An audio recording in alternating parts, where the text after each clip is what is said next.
The Philadelphia Phillies have a secret weapon. There's just one problem. He's not good, at least not yet. In fact, in 2022, Matt Vierling started the season so poorly that the Phillies sent him down to the minor leagues. And he hasn't exactly lit up the world since being called up either. In fact, he's been worse in the second half of the season than he was in the first. But come October, the 25-year-old outfielder might just be the player that puts the Phillies over the playoff hump. Coming into this season, the Phillies had a bit of a problem. After flopping in the latter half of 2021, they decided to go all in on hitting, signing Kyle Schwarber and Nick Castellanos of the deep drive to left field variety. And because of this, they had 3 corner outfielders. It was almost like they were trying to recreate the 2021 Braves by overstuffing their team with corner outfielders. The problem was that, unlike the Braves, who somehow got above average defense from Adam Duvall in center, the Phils didn't really have that option. Schwarber and Castellanos are some of the worst defensive players in the game, while reigning MVP Bryce Harper also ranks in the bottom 10%. But coming into the 2022 season, all 3 were known for slugging the crap out of the ball. And thanks to the National League finally adopting the DH, they knew that they wouldn't have to rely on all 3 of them to share the outfield. Essentially, they looked to disregard defense and outslug the competition. But they still needed a center fielder. At the start of the season, it looked like very unpopular outfielder Odubel Herrera might be the favorite. But the team also had Scott Kingery, who is the prime example of a failed contract extension, competing for the role. Additionally, there was also prospect Mickey Moniak, but he had failed to make a good impression for the team over the past few seasons. Ultimately, however, Philadelphia decided to go with a platoon. Moniak, who would actually impress the team during spring training, would get the left side of the platoon, while Matt Vierling would get the right side. Vierling, a 5th round draft pick in 2018, made his debut in June of 2021 and had been pretty good. With a 324, 364, 479 slash line in 34 games, the outfielder looked to improve upon his success in the 2022 season. And after a Moniak injury to start the season, he essentially had the role to himself. But after starting 10 out of the first 13 games of the season, he was struggling. With just 6 hits and 41 plate appearances, his WRC plus was 28. This meant that he was 72% worse than the league average hitter, and the Phillies felt like it was time for other options. From April 26th until May 11th, Vierling only started 4 games. Roman Quinn, who the Phillies had brought back after the shortest of stints with the Marlins, and Odubel Herrera started the majority of the time in center field. And so on May 11th, the Phillies felt like it was better if the 25-year-old was getting consistent plate appearances, so they sent him to AAA. And I kind of want to pause here because I think it's crazy. They benched a guy after just 41 plate appearances, a guy who had had success the season before, in favor of a guy who had been suspended for 85 games for domestic violence and hadn't even been good since then, and a guy who hasn't even been close to a league average hitter since 2018. Really? Anyway, after a month of the Roman Quinn experience and a few injuries, Vierling was a major leaguer again. He wasn't lighting up the world in Lehigh Valley, but he had a solid 115 WRC plus in just 21 games, and that was enough to get him back to Philly. It wasn't enough, however, to get him back into the starting lineup. For the rest of June, Odubel Herrera received the majority of starts in center field, with Vierling only getting 6 of the 22 starts. He was able to get a couple in left and 1 in right, however, and across the 16 games he played in June, he was like his 2021 self. He hit 52% better than league average, including a 542 slugging, albeit in a short sample. And this was enough to convince the Phillies to start him more regularly. In July, the outfielder saw starts in 15 of the 24 games, and he did...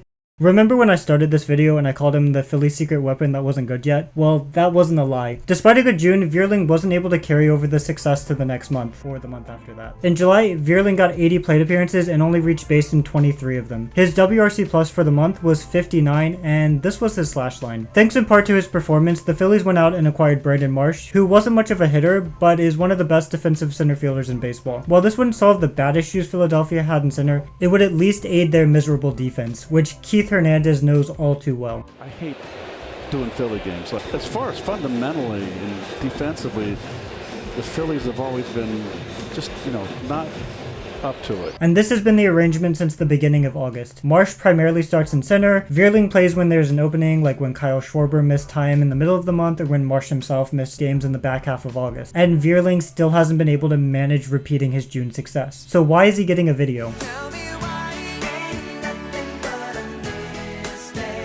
Because of this. This is his Baseball Savant percentile rankings. The redder, the better. As you can see, he doesn't have much going for him in terms of defense, but there are a few things that he does very well. Not only does he hit the ball regularly, being in the upper percentile when it comes to whiffing, but he's also hitting the ball hard when he does make contact. And hitting the ball hard with consistency is usually a good thing. In fact, Vierling ranks 29th in all of baseball in hard hit rate. He's just behind guys like Andrew Vaughn and Byron Buxton, and just ahead of guys like Freddie Freeman and Shohei Ohtani. And Vierling isn't just hitting the ball hard. He's hitting it at a launch angle that would expect hits. While Vierling only has a 232 batting average, according to Baseball Savant, his expected batting average is 272. This difference is the third highest in all of Major League Baseball. And on top of that, his expected slugging of 400 is much better than his actual slugging of 326. If you were to take his expected stats, his 232, 292, 326 slash line would turn into a 272, 325, 400 slash line. This would turn his paltry 618 OPS, which is just as bad as Whit Merrifield, into Joey Bart, who is 7% better than league average. Vierling is one of the unluckiest players in all of baseball right now, and if his hits would actually start to fall, the Phillies would have a massive weapon.